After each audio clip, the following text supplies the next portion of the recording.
Looks like it's set to be 2.0 or part 2 of the Putin-Trump bonhomie that is set to follow after Trump takes charge.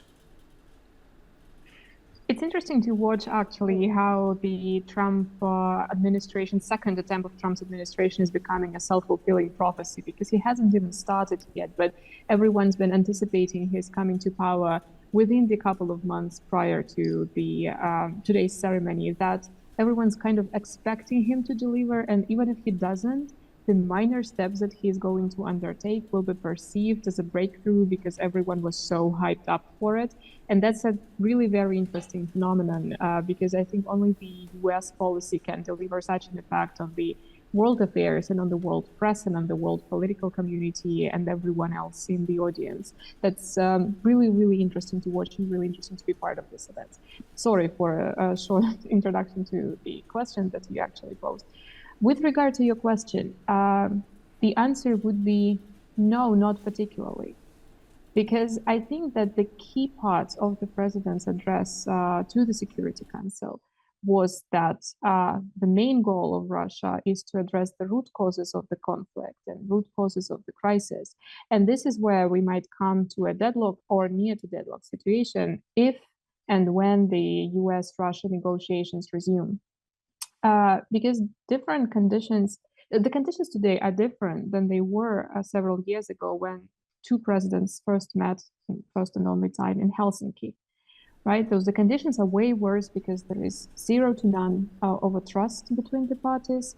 The situation on the battlefield is severe and pretty bad. And every pause can be perceived as an opportunity for the Ukrainian side, or can be perceived in the Kremlin and on the Russian side as an opportunity for the Ukraine to regroup its forces and gather more, for example, military equipment or other aid from the Western powers. So everything depends now on what proposal the US administration might have in order to start these negotiations with Russia.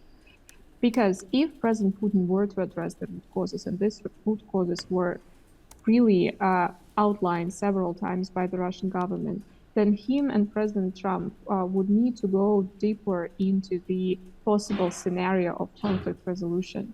It shouldn't be just limited to the ceasefire, as we can now see in the Middle East, which is a great breakthrough, and we can only compliment President Trump on that. But a simple ceasefire and exchange of hostages would not do to address the root causes of the conflict as Russia sees them. And the way Russia sees them is the NATO expansion, is our Western attempts to get former Soviet republics into its sphere of interest, and all the things that Kremlin and the foreign ministry have been reiterating since the conflict started. And in order to address these root causes, you need a more difficult interplay than just agreeing on a ceasefire, which might be a first step, of course, and should be a necessary step in order to continue negotiating. But a lot more political will is needed in order to find a comprehensive solution to this issue. So while everyone is now stressing the words by Vladimir Putin that Russia is open to the dialogue with the United States, we should be looking onto the second part of his sentence and onto the ever-remaining and ever-bleeding problem of the Russia-NATO differences in terms of how the European security architecture should be organized.